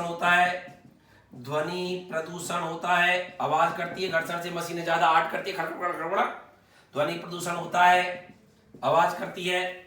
मशीनों की दक्षता कम हो जाती है, एफिशिएंसी कम हो जाती है, वर्किंग एफिशिएंसी, मशीनों की दक्षता घटती है, मशीनों की दक्षता प्रभावित हो जाती है, जितनी होती है ना उतनी नहीं होती, मशीनों की दक्षता प्रभावित होती है। तो ये तो घर्षण के क्या है? नुकसान है, जिससे कि घर्षण एक नुकसान के रूप में आता है। तो ये घर्षण के नुकसान है। लेकिन अब घर्षण के फायदे की बात करें तो घर्षण के फायदे की यदि अपन बात करें तो घर्षण के फायदे क्या क्या है? देखो जरा, हमारा चलना, अपन बिना घर्षण के चल नहीं सकते। अपन जब चलते हैं तो बताइए अपन क्या करते हैं? पैर को पीछे क्यों करते हैं? यूं। अब ये पैर रुका किसके कारण? घर्षण के कारण। यदि बताओ चिकनी सतह होती तो पैर को यूं करते हैं तो यूं हो जाते, यूं गिर जाते हैं। चिकनी सतह पर चलते हैं ना अपन, या कई बार पानी पड़ा हुआ होता है उस पर दौड़ते हैं, फट से गिर जाते हैं, क्योंकि पैर रुकता नहीं है, पैर यूं चल जाता है। तो हमारा चलना, बताओ चलने में रुकता किसके कारण है व्यक्ति? घर्षण के कारण। तो पैर को यूं करता है वो तो फिसल जाए, तो उसको रोकता कौन है? घर्षण। हमारा चलना, लिख नहीं पाए अपन, बताओ जब चिकनी सतह हो जाती है तो उस पर लिखने में दिक्कत आती है, जो जिससे लिखोगे वो फिसल जाती है। तो लिखने के कारण भी क्या होता है? घर्षण। यदि यहाँ पर बहुत ज्यादा घर्षण है ना, पेन को लिखो तो पेन ही फिसल जाए। अब लिखने में थोड़ी देर तो पेन अल्प समय के लिए तो रुकना चाहिए ना, तभी तो शब्द का अक्षर का निर्माण होगा। तो हमारा चलना, लिखना, पकड़ मजबूत होना, ये भी घर्षण के कारण है। आप देखो चिकनी जो सतह है ना, चिकनी सतह जो होती है ये आसानी से पकड़ में नहीं आती। एक तो कोई कुश्ती के अंदर सूखा पहलवान आ जाए, बिल्कुल यूं ही आ गया, और एक तेल लगा के आता है पहलवान, लगोटी बांध के तेल लगा के, और तेल लगा के पहलवान आता है ना, तो विरोधी जो प्रतिद्वंदी होता है उसके हाथ से यूं फक देश निकल जाता है, क्योंकि चीज पकड़ में नहीं आती। और एक सूखा पहलवान आ गया, कुछ भी नहीं लगा के आया, तेल सूखा बंटा आ गया तो एकदम यूं पकड़ लेंगे तो वो छूटता नहीं है दूसरे प्रतिद्वंदी जो होता है पहलवान उससे। तो पकड़ मजबूत कब होती है? घर्षण के कारण। तो घर्षण यदि नहीं है तो पकड़ मजबूत नहीं होगी। चीज आप सोचो चिकनी, ये पेन यदि चिकना है तो पकड़ में नहीं आता ना, जो पकड़ते हैं पकड़ में नहीं आता। तो पकड़ मजबूत किसके कारण होती है? घर्षण के कारण फायदा है। तो पकड़ मजबूत होना। डोरी में गांठ लगाना, डोरी में गांठ लगाना, ये भी घर्षण के कारण है। आप सोचो रेशम की डोरी गांठ लगाते हैं तो खुल जाती है, वो तो घर्षण कम होता है। आप सोचो जब घर्षण नहीं होगा तो डोरी में गांठ लगेगी क्या? गांठ लगाओ, गांठ तो खुल जी है। तो डोरी में गांठ लगाना। माचिस की तीली का जलना, माचिस की तिल्ली का जलाना, माचिस की तिल्ली का जलाना, बताओ किसके कारण जलता है? वो घर्षण के कारण। जो तिल्ली, कई बार तिल्ली पर दिया बत्ती करते हैं तो चीकनी हो जाती है ना ऊपर की सर पे, तो वो चलती नहीं और करते रहते हैं खट खट खट खट खट, वो तिल्ली भी टूट जाती है, फिर दूसरी निकालते हैं। तो आप सोचो कि घर्षण जब तेजी से हो जाता है, नई माचिस होती है, तेजी से घर्षण खट, ये सब जल गई। तो माचिस की तिल्ली का जलना। उल्का पिंडों का वायुमंडल में नष्ट होना। उल्का पिंडों, उल्का पिंडों का, उल्का पिंडों का मतलब शूटिंग स्टार, आकाश में जो कुछ पिंड होते हैं, तो ये वायु में, उल्का पिंडों का वायुमंडल में नष्ट होना, वायुमंडल में नष्ट होना। आप कहते हो ना कई बार तारे टूट रहे हैं, तारा टूट गया भाई, ये बहुत बुरा हुआ, तारा टूटा। तारा नहीं होता वो तो क्या होता है? सिंपल एक आकाशीय पिंड होता है। और जब सिंपल आकाशीय पिंड कई बार गुरुत्वाकर्षण जब मुक्त हो जाता है तो ऐसी स्थिति में वायु से इतना तगड़ा घर्षण होता है उस पिंड का, तो वहां से एकदम आवेश की तरह वहां पर शाइनिंग, चमक उत्पन्न हो जाती है आवेशन के कारण। और वो जो है उतना ज्यादा घर्षण से वो हो जाता है कि वो गर्म हो जाता है, वो जो उल्का पिंड है ना वो वायु के अंदर नष्ट हो जाता है। तो उल्का पिंडों का, जिसको, और वो चूंकि चमकता हुआ नजर आता है वायु के घर्षण से, और उसको अपन बोलते हैं शूटिंग स्टार, टूटता हुआ तारा। जबकि तारा थोड़ी होता है, वो तो सिंपल एक पिंड होता है, लेकिन इतनी अधिक ऊंचाई से जब आता है, वायु से बहुत ज्यादा घर्षण होता है, तो घर्षण का चमक उत्पन्न होती है और उसको बोलते हैं शूटिंग स्टार, उसी का नाम उल्का पिंड है। तो उल्का पिंड का वायुमंडल में नष्ट होना, ये भी, यदि ये नष्ट नहीं होना तो उल्का पिंड धरती पर आ जाए, मर जाए, ऊपर से यार उल्का पिंड पड़े टांट पे, तो उल्का पिंड वायु घर्षण के कारण, ये तो फायदा है घर्षण का। घर्षण को कहोगे भाई बहुत बढ़िया, नहीं तो उल्का पिंड हमारे आके टप्पा टप्पा करे और हमारे सिरों को फोड़े, मकानों पे पड़े उल्का पिंड है। यूनाइटेड स्टेट ऑफ अमेरिका में एरिजोना जगह पर ये नष्ट, ये उल्का पिंड जो है आके गिर गया तो बहुत बड़ा गड्ढा बना दिया। तो ऐसे है कि जब नष्ट नहीं होते हैं तो कई बार धरती पर भी आ जाते हैं, लेकिन ये सामान्य नष्ट हो जाते हैं किसके कारण? घर्षण के कारण। तो यहां पर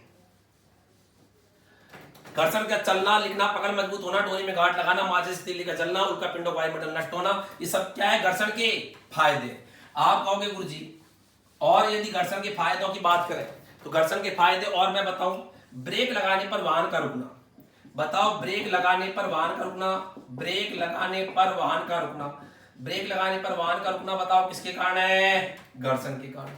कई बार वाहन जो होता है उसमें पहिए जो होते हैं उसमें ग्रिप नहीं होती, और ग्रिप नहीं होती, या कई बार सतह जो होती है सड़क चिकनी होती है, तो ब्रेक लगाते हैं वाहन रुकता नहीं ना, ऐसे फिसलता है ना बुर्र। और कई बार बढ़िया नए टायर है उसमें ग्रिप है बढ़िया, जिससे बढ़िया घर्षण उत्पन्न हो, और सड़क भी बढ़िया है तो खड़ा जैसी गाड़ी रुक जाती है। तो ब्रेक लगाने पर वाहन का रुकना, ये भी किसके कारण संभव है?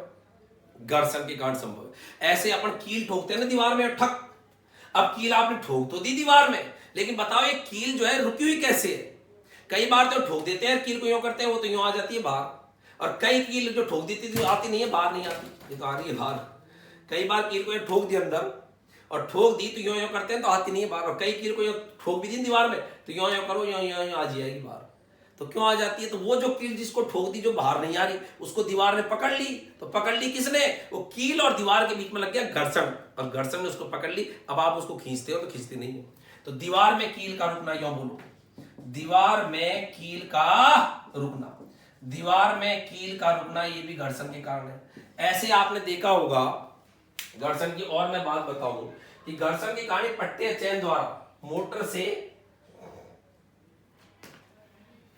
आपने देखा होगा मोटर चलती रहती है, और मोटर जो चलती रहती है उससे मशीन, एक दूसरी मशीन, यहां पर एक मोटर है, इसको इससे लिखूं मैं, यहां पर एक मोटर है और एक मशीन है, एक पट्टा चलता रहता है गांव में, पट्टा, अरे इंजनों में भी ट्यूबवेल का पट्टा, तो ये पट्टा जो होता है उसमें भी आप देखना हल्के हल्के से ग्रिप होते हैं पट्टे में भी, और वो जो ग्रिप होते हैं ना, यही मशीन से आपके, यही मोटर से मशीन जो होती है जिसको कि आप घुमाना चाहते हो उसमें गुणन ऊर्जा पैदा करती है। तो यहां पर मैं लिखना चाहूंगा घर्षण के कारण ही, घर्षण के कारण ही घर्षण के कारण ही पट्टा, पट्टा ही तो होता है पट्टा, पट्टा मशीन से, पट्टा मोटर से, पट्टा मोटर से मशीन तक घूर्णन गतिज ऊर्जा प्रदान करता है, घूर्णन गतिज ऊर्जा देता है, घूर्णन गतिज ऊर्जा प्रदान करता है, घूर्णन गतिज ऊर्जा प्रदान करता है। थोड़ा सा डिम है लेकिन मैंने यहां पर बोल दिया कि घर्षण के कारण पट्टा मोटर से, मोटर का मतलब चलने वाली मोटर से मशीन तक घूर्णन गतिज ऊर्जा प्रदान करता है, ये भी उसके कारण ही संभव है। अच्छा, तो उसके कारण घूर्णन गतिज ऊर्जा का स्थानांतरण जो होता है पट्टे में, वो भी किसके कारण होता है? घर्षण के कारण। इसकी कहां गई कैप, कहां गई इसकी कैप कहां पर चलेगी? तो ये भी बताओ किसके कारण है? घर्षण के कारण। तो अब ये घर्षण के सभी फायदे हैं जिसके कारण कंपन को घर्षण, ये तो घर्षण के नुकसान भी है लेकिन घर्षण के कुछ फायदे भी है। इसलिए घर्षण को बोला है कि घर्षण तू एक आवश्यक दोष है, भले ही तू नुकसान पहुंचाता है लेकिन तेरे बिना हमको बहुत सारे फायदे होते हैं, इसलिए तेरे बिना हम रह भी नहीं सकते। ये अब आपने देखा होगा, और मैं बात बताऊं कुछ यहां पर सामान्य बातें नोट के माध्यम से। टायरों और जूतों में जो खांचे होते हैं, टायरों एवं जूतों में, टायरों एवं जूतों में खांचे, टायरों एवं जूतों में खांचे घर्षण को बढ़ाने के लिए, घर्षण को ध्यान में रखकर बनाए जाते हैं, घर्षण को ध्यान में रखकर बनाए जाते हैं कि कैसे बनाए जाते हैं ताकि वो अच्छा घर्षण उत्पन्न करे। घर्षण को एक तरह से क्या करते हैं, अच्छे खांचे क्या करते हैं, घर्षण को बढ़ाते हैं। कई बार जो टायर है वो गंजा हो जाता है, गंजा मतलब उस टायर में कुछ ग्रिप ही नहीं रहती, तो ऐसी स्थिति में ब्रेक लगाते हैं रुकता नहीं, और बढ़िया नया ग्रिप वाला टायर होता है ना, रुक जाते हैं। खिलाड़ियों के जूते देखो आप, खिलाड़ियों के जूते, जूतों के पीछे से पीछे सॉल देखो, जूतों के तलवों की कितनी तगड़ी ग्रिप होती है, इससे कारण क्या है, खिलाड़ी फिसलते नहीं है।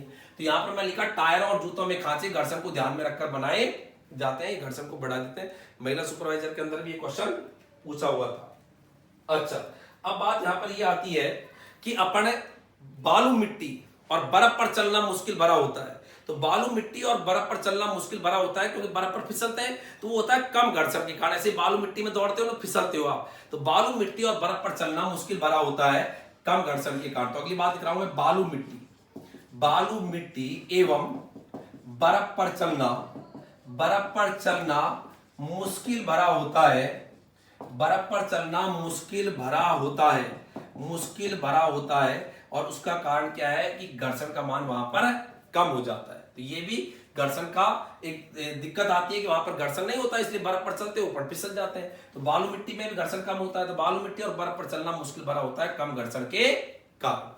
तो ये यहां पर घर्षण के बारे में दो बातें। अब आप सोचो यदि इस दुनिया में घर्षण नहीं है, कम घर्षण के कारण, तो ये बालू मिट्टी एवं बर्फ पर चलना मुश्किल होता है, यहां पे लिख दो भले ही मैं, कम घर्षण के कारण।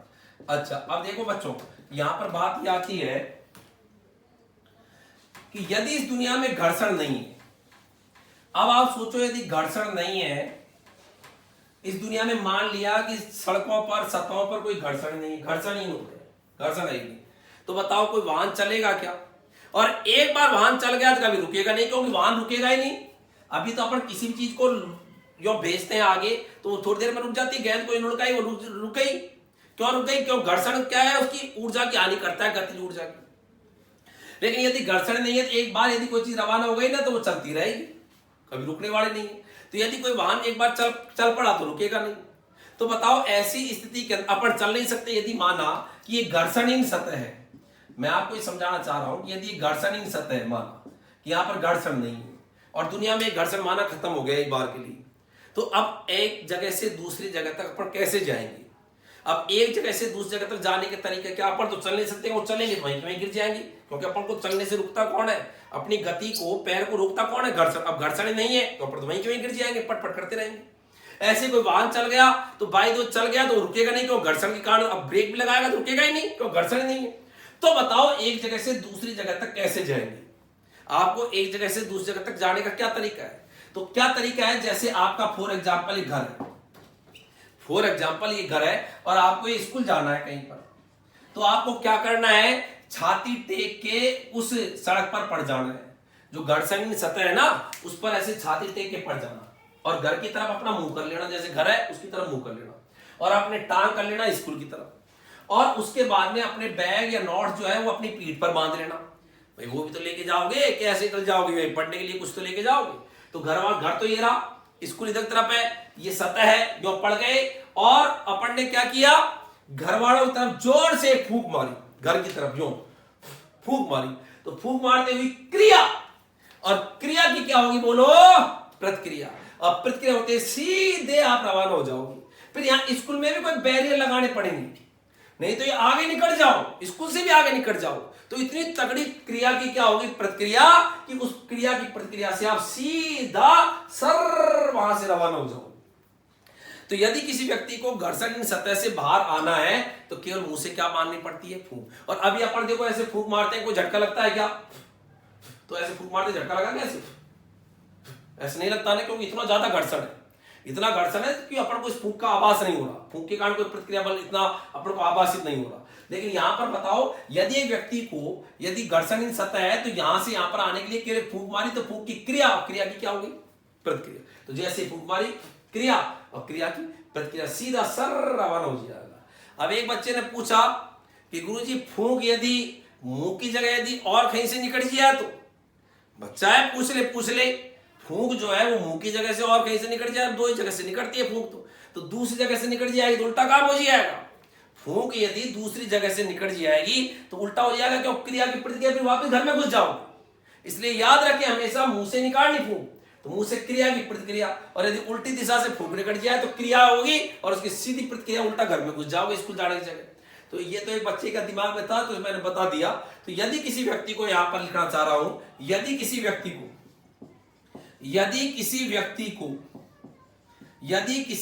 को घर्षणहीन सतह से बाहर आना है, घर्षणहीन सतह से बाहर आना है, तो उसे केवल मुंह से फूंक मारनी पड़ेगी, मुंह से फूंक मारनी पड़ेगी। जैसे मुंह से फूंक मारेगा वो बाहर आ जाएगा, यहां से फूंक मारा, घर्षण सतह सीधा बाहर आ जाएगा। यदि किसी व्यक्ति को घर्षण सतह से बाहर आना है या आगे बढ़ना है, बाहर आना है या आगे बढ़ना है, मतलब ये यहां पर है, यहां से अपन आगे बढ़ना चाहते हैं या बाहर आना चाहते हैं, कुछ भी बोलो, बाहर आना चाहते हैं या आगे बढ़ना है, तो उसे केवल मुंह से क्या मारनी पड़ेगी, फूंक, तो क्रिया की प्रतिक्रिया से वो रवाना हो जाएगा। तो ये भी यहां पर एक रोचक बात है जो मैंने आपको बताई। अब यहां पर दो तीन बातें और है। बताओ, अपन चलते हैं तो घर्षण बल की दिशा क्या होती है। पहली बात, जब कोई व्यक्ति चलता है तो घर्षण बल की दिशा क्या होती है, कुछ एग्जांपल्स ले रहा हूं। अब अपन बताओ चलते कैसे हैं, पैर किधर जाता है चलते हैं तो, अब कहीं कहेंगे गुरुजी आगे, गलत, एक पता ही नहीं है। ऐसे चलते हैं पैर यूं जाता है कि यूं आगे, यूं जाता है यूं, अपन चलते हैं पैर पीछे जाता है यूं, तो पैर पीछे जाता है व्यक्ति का यूं, तो पैर पीछे गया सड़क पर, तो बताओ आरोपित बल, अपन ने बल पीछे क्यों लगाया, यूं, आरोपित बल, यूं मानो। और बताओ आरोपित बल या अपनी गति इधर हुई, आरोपित बल बोलो या पैर की गति पीछे की ओर हुई, पैर की गति क्या हुई, पीछे की ओर। तो पैर की गति पीछे की हुई हो तो बताओ घर्षण बल हमेशा गति के विपरीत लगता है, और बताओ गति के विपरीत लगता है तो बताओ जब व्यक्ति चलता है तो बताओ घर्षण बल किधर होगा, आगे की ओर, अर्थात जिधर व्यक्ति बढ़ रहा है ना उधर घर्षण बल लगेगा। क्योंकि पैर इधर गया तो पैर की गति इधर हुई, अर्थात आरोपित बल इधर लगा, पैर यो गया यो, तो गति इधर हुई, और घर्षण बल बताओ गति के विपरीत, तो घर्षण बल इधर होगा, इधर। जैसे मैं यो चल रहा हूं ना, यो चल रहा हूं, तो मेरा पैर यो जा रहा है पीछे, तो घर्षण बल होगा इधर, तो घर्षण बल हमेशा उधर होगा जिधर व्यक्ति बढ़ रहा है, तो इधर तरफ घर्षण बल होगा। तो यहां पर मैंने व्यक्ति बताया, इसका पैर है, पैर गया पीछे की ओर, एक पैर तो खड़ा है भाई, दोनों पैर तो एक साथ चल नहीं सकते, एक तो थोड़ा स्थिर करते हैं तभी दूसरा चलता है। तो ये, तो यहां पर पैर, और पैर जो है उसने गति करी इधर, तो बताओ घर्षण बल क्या हुआ। तो याद रखें, जब भी कोई व्यक्ति चलता है तो घर्षण बल की दिशा व्यक्ति के आगे बढ़ने की दिशा में होती है। तो घर्षण बल की दिशा, घर्षण बल की जो दिशा होती है ये व्यक्ति के आगे बढ़ने की, आगे मतलब इधर जा रहा है, आगे बढ़ने की दिशा में होती है, आगे बढ़ने की दिशा में होती है। पहली बात तो हमेशा याद रखें, घर्षण बल की दिशा, अपन चलते हैं पैर जाता है पीछे, घर्षण बल की दिशा होगी इधर, जिधर अपना मुंह है ना उधर ही होगी घर्षण बल की दिशा, इधर होगी, इधर मुंह की तरफ, यो याद रखें। अच्छा, दूसरी बात बताओ, जब साइकिल का पहिया जो होता है उसमें घर्षण बल की दिशा क्या होती है, तो क्वेश्चन आता है, साइकिल के पहिए पर घर्षण बल की दिशा होती है दोनों पहियों पर आगे की ओर, दोनों पहियों पर पीछे की ओर, आगे वाले पर पीछे की ओर, पीछे वाले पर आगे की ओर, और आगे वाले पर आगे की ओर, पीछे वाले पर आगे की, पीछे वाले पर पीछे की ओर।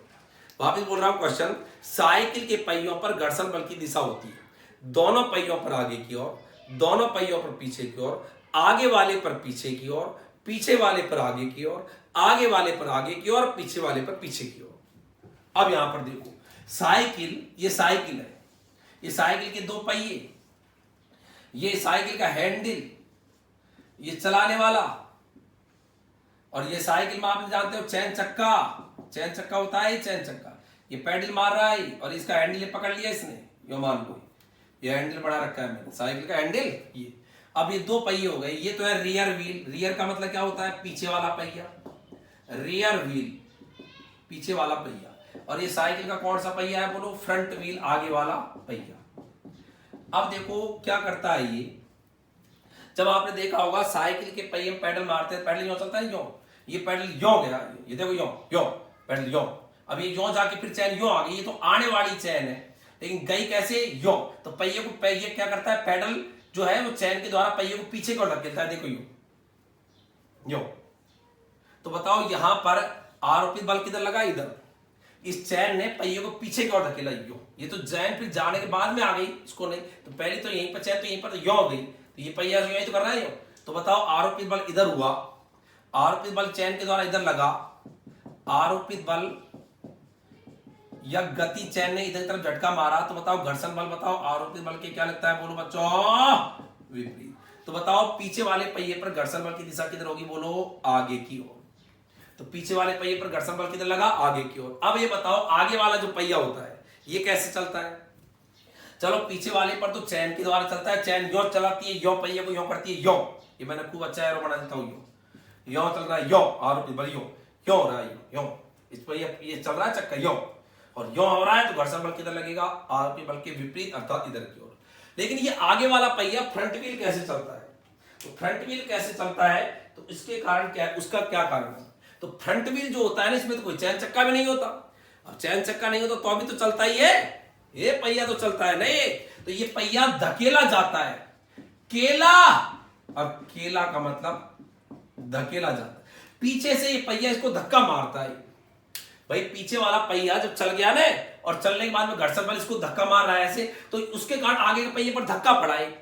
अब बताओ धक्का पड़ा तो आरोपित बल पीछे से यूं लगा, तो आरोपित बल आगे वाले पहिए पर कैसे लगा, आगे की ओर, क्योंकि पीछे वाले पहिए ने धक्का मारा। तो बताओ आरोपित बल जब आगे की ओर लगा, तो बताओ घर्षण बल तो आरोपित बल के क्या होता है बोलो, विपरीत। तो बताओ आगे वाले पहिए पर घर्षण बल की दिशा किधर होती है बोलो, पीछे की ओर, और पीछे वाले पहिए पर किधर होगी, आगे की ओर। तो साइकिल के पहियों पर घर्षण बल की दिशा पीछे वाले पर आगे की ओर, और आगे वाले पर पीछे की ओर होती है।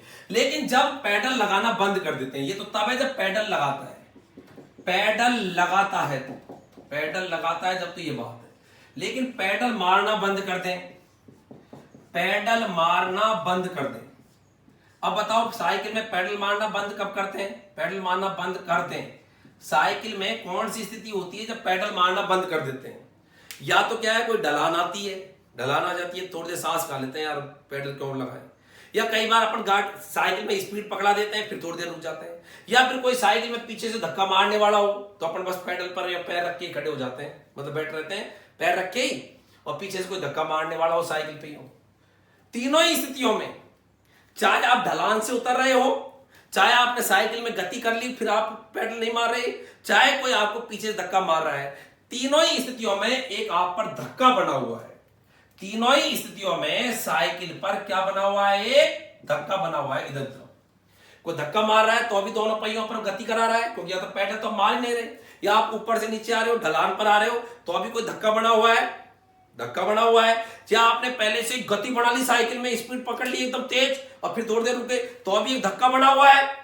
तो तीनों ही स्थितियों में धक्का बना हुआ है दोनों पहियों पर आगे की ओर। तो तीनों ये जो मैंने स्थितियां बताई, उनमें बताओ आरोपित बल किधर लग रहा है बोलो, आरोपित बल किधर लग रहा है बोलो, आगे की ओर। और बताओ घर्षण बल क्या होता है, आरोपित बल के विपरीत, अर्थात इस स्थिति में दोनों पहियों पर घर्षण बल की दिशा किधर होगी बोलो, पीछे की ओर। तो जब पैडल मारना बंद कर दें तो दोनों पहियों पर घर्षण बल की दिशा किधर होगी, पीछे की ओर। और इसीलिए आप देखना थोड़ी देर आप पेडल लगाना बंद कर दें तो अपने आप ही साइकिल धीरे धीरे धीरे धीरे क्या हो जाएगी, रुक जाएगी। क्योंकि पेडल लगाना जब बंद किया उस समय पर तो एक धक्का बना हुआ था, उससे चल रहे थे, लेकिन घर्षण बल क्या है, धक्के के विपरीत, अर्थात आरोपित बल बना हुआ था उसके कारण साइकिल चल रही थी, लेकिन उसके विपरीत बल लगा, और विपरीत बल लगने के कारण दोनों पहियों पर घर्षण बल जो है वो गति के विपरीत लगा, तो दोनों पहियों को रोक देगा। तो याद रखें, पेडल मारना बंद करते हैं तो ध्यान दें दोनों पहियों पर घर्षण बल की दिशा पीछे की ओर होती है, लेकिन जब पेडल लगाते हैं तो याद रखें साइकिल के पीछे वाले पहिए पर, रियर व्हील का मतलब होता है पीछे वाला पहिया, पीछे वाले पहिए पर घर्षण बल की दिशा आगे की ओर होती है, और फ्रंट व्हील का मतलब आगे वाले पहिए पर क्या होती है, पीछे की। उल्टा पुल्टा होता है, पीछे वाले पर आगे की ओर, अब याद कराओ, पीछे वाले पर आगे की ओर, आगे वाले पर पीछे की ओर। और पेडल मारना बंद करते हैं तो दोनों ही पहियों पर किधर होती है, पीछे की ओर होती है। तो ये आपको पता होना चाहिए, इस साइकिल के अंदर भी इस प्रकार की स्थिति होती है। अब यहां पर एक क्वेश्चन है, और क्वेश्चन यहां पर ये है, जरा देखिएगा कि आप कहोगे गुरुजी इसमें न्यूमेरिकल्स का क्या है, सवालों का कैसा जरिया है, तो वो मैं आपको बताना चाह रहा हूं कि किस प्रकार से इसके अंदर सवाल आते हैं। ये मार्कर ऐसा है, ये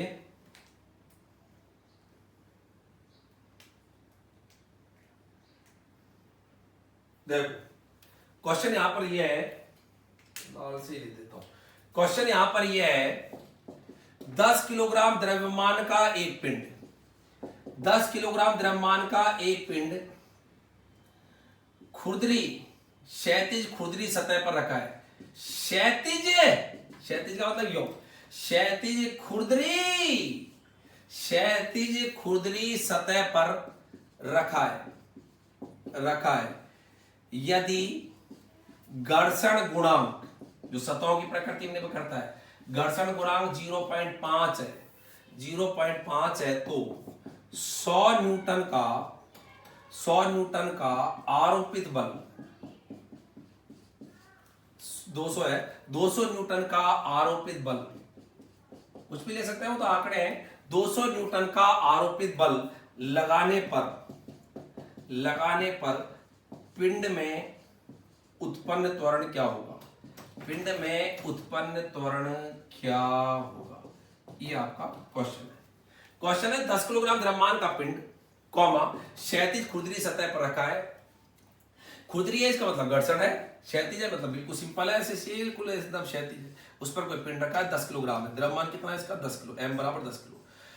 अच्छा, घर्षण गुणांक कितना बोल रहा है यहाँ पर, 0.5, घर्षण गुणांक को म्यू से बोलते हैं, 0.5, ये म्यू है, म्यू यू तो होता है यो, और इसकी एक टांग और खींच लेते हैं, इसका नाम म्यू होता है, म्यू, मैं और यू, म्यू, और यू होता है ऐसे अंग्रेजी का अक्षर होता है नहीं, ये तो यू है, ये म्यू है, तो घर्षण गुणांक म्यू आई, तो घर्षण गुणांक म्यू यहाँ पर है। और ऐसी स्थिति के अंदर 200 न्यूटन का आरोपित बल लगाने पर पिंड में उत्पन्न त्वरण क्या होगा, 200 मान लो, 100 मान लो, कुछ ही मान लो, उससे कोई फर्क नहीं पड़ता। अब अपन बल किधर लगा रहे हैं, इधर कितने न्यूटन का बल लगा रहे हैं, 200 का, तो F बराबर 200 न्यूटन का बल लगा रहे हैं, तो इसमें त्वरण क्या होगा इस पिंड में, क्योंकि 200 न्यूटन के बाद में चलेगा नहीं चलेगा, और चलेगा तो इसमें त्वरण क्या होगा, जरा देखो आपको एक तरीका बताओ। घर्षण के अधिकतर जो सवाल है वो यहाँ पर इस ट्रिक से होंगे, और ये बिल्कुल बेस क्वेश्चन है, तो क्वेश्चन को थोड़ा सा मुझे मिटाना पड़ेगा क्योंकि जगह नहीं है। तो 10 किलोग्राम द्रव्यमान का पिंड मैंने यहाँ लिख दिया, m बराबर 10 किलोग्राम, क्षैतिज खुरदरी सतह पर रखा है, घर्षण गुणांक कितना है, 0.5, तो 200 न्यूटन का आरोपित बल लगाने पर पिंड में उत्पन्न त्वरण क्या होगा। तो जरा देखो, आप कहोगे जो त्वरण है, त्वरण का सूत्र क्या होता है, त्वरण का सूत्र आपने पढ़ा होगा, बल का सूत्र होता है F बराबर मा, इसका हल बता रहा हूं क्वेश्चन का, यहां पर मैं लिख रहा हूं हल, सूत्र होता है F बराबर मा। कई बार मैंने बोला है मां से बल मिलता है, F बराबर मां से क्या मिलता है, बल, और यहां पर भी बड़ा एम है तो बड़ा एम ही मान लो ताकि इजी रहे, एक जैसा माना करो, सूत्र में यदि बड़ा एम है तो चित्र में बड़ा एम बढ़ाया करो, सूत्र में यदि छोटा एम लेते हैं तो यहां पर भी छोटा है, तो सिंबल एक जैसे होने चाहिए। अच्छा, यहां से बताओ त्वरण A बराबर हो जाएगा F बटे M। अब ये F जो है ना, ये F अपन ने कितना लगाया, 200, लेकिन अपन 200 लगा रहे हैं, उसको घर्षण भी तो खत्म करेगा ना।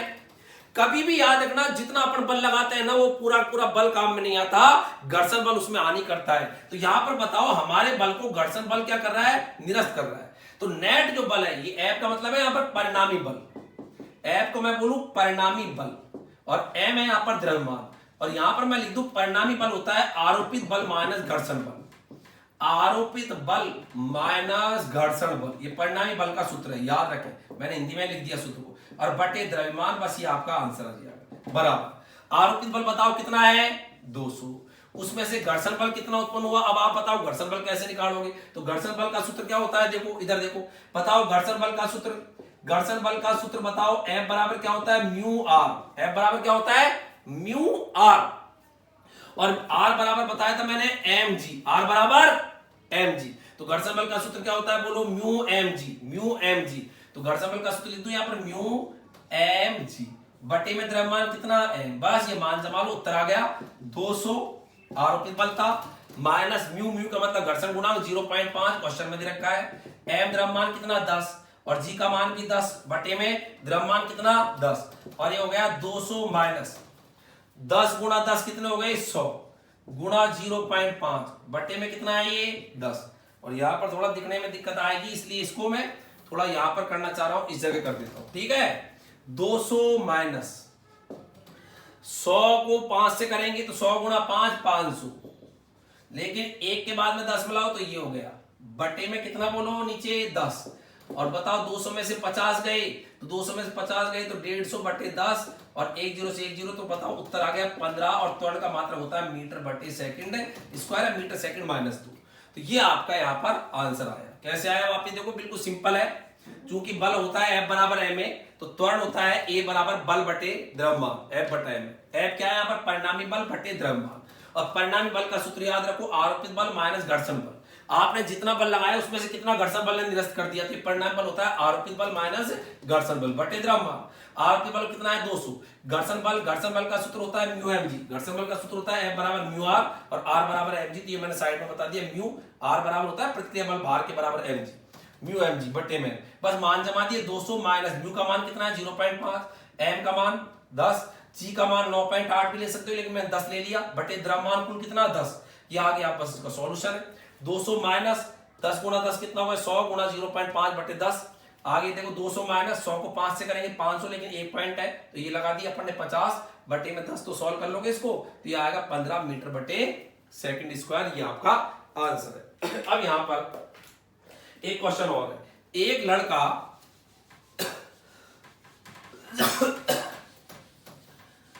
क्वेश्चन है यहाँ पर, एक लड़का एक किताब को दीवार पर सहारे दीवार पर चिपकाता है बिना गति कराए। तो यहां पर क्वेश्चन है, एक लड़का किताब को बिना हिलाए सामने दीवार पर रखता है। एक लड़का किताब को बिना हिलाए, एक लड़का किताब को बिना हिलाए, किताब को बिना हिलाए सामने दीवार पर रखता है। हिलाए सामने दीवार पर रखता है, सामने दीवार पर रखता है। तो किताब और दीवार के मध्य, तो किताब एवं दीवार के मध्य घर्षण बल की दिशा क्या होगी। किताब और दीवार के मध्य घर्षण बल की दिशा क्या होगी, घर्षण बल की दिशा क्या होगी। क्वेश्चन है, एक लड़का किताब को बिना हिलाए सामने दीवार पर रखता है, तो किताब और दीवार के मध्य घर्षण बल की दिशा क्या होगी। मतलब क्या है ये क्वेश्चन, मैं आपको बताऊं। जैसे ये दीवार है, मैं इसको एग्जांपल लूं, यहाँ पर किताब नहीं है कोई भी, ये ले लो, श्रीमद् भागवत गीता है, ये छोटी सी किताब रखी है, तो ये है, ये मान लो यूं है। तो मैं मान लो, मैं मुझे एक लड़का ही मान लो, लड़का ही हूं वैसे भी। एक लड़का किताब को बिना हिलाए सामने दीवार पर रखता है, तो दीवार मान लो उस पर मैंने ऐसे रख दी, बिना हिलाए, हिलाना नहीं है, ऐसे यूं रख दिया, यूं रखा मतलब दीवार पे यूं रखा, यूं कर दिया इसको। तो किताब और दीवार के बीच में, ये किताब है और दीवार है, इनके बीच में घर्षण बल की दिशा क्या होगी। तो देखो यहाँ पर आपका इसका आंसर बताऊं उससे पहले यहाँ पर इसको आपको इजी आ जाएगा समझ में, इसलिए मैंने ये किताब है, ये किताब पढ़ा दी मैंने, ये किताब सही है। अब इसको हटा देंगे, ये किताब। अब बताओ किताब का भार किधर होगा, बोलो नीचे की ओर, तो भार होगा W बराबर, भार होगा नीचे की। अच्छा अब बताओ यहां पर अपन ने इधर की तरफ से बल लगा रखा है, इसको देखो कौन कौन से बल लग रहे हैं, घर्षण बल की दिशा क्या होगी।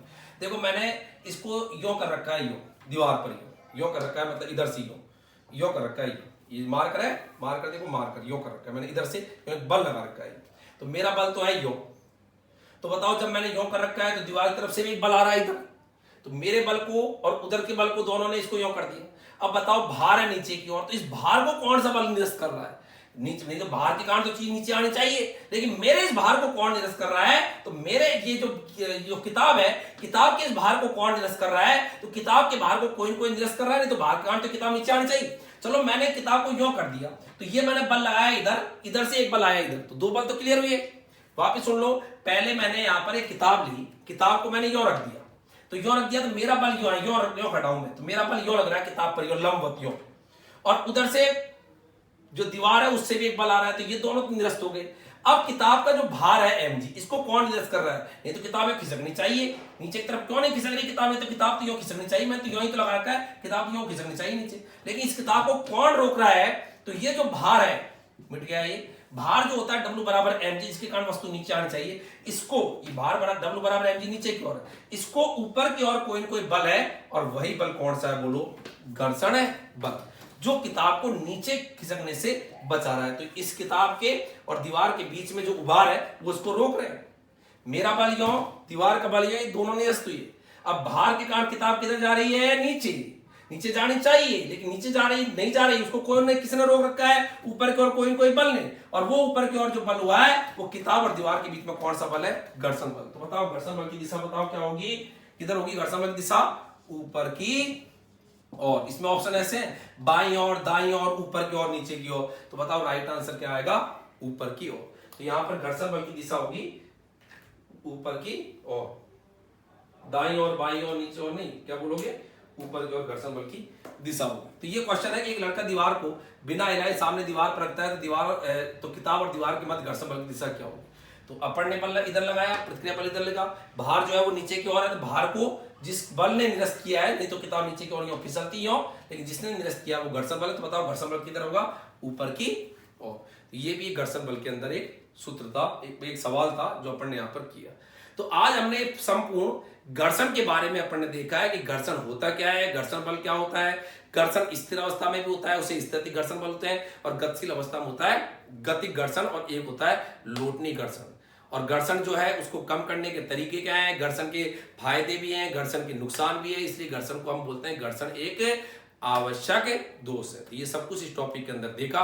आगे फिर आपसे एक नए टॉपिक के साथ मुलाकात होगी। बहुत महत्वपूर्ण टॉपिक है ये, आपके जितने भी कॉम्पिटिटिव एग्जाम है, चाहे सीटेट हो, चाहे रीट हो, चाहे आपके आरटेट हो, चाहे रेलवे, आपके जितने भी नॉर्मल एग्जाम है, क्योंकि बेस टॉपिक है उसमें से इसमें से क्वेश्चन आते हैं, तो सब कुछ इसके अंदर अपन ने कवर करने की कोशिश करी है। तो आगे फिर आपसे मुलाकात होगी। धन्यवाद। जय हिंद, जय भारत।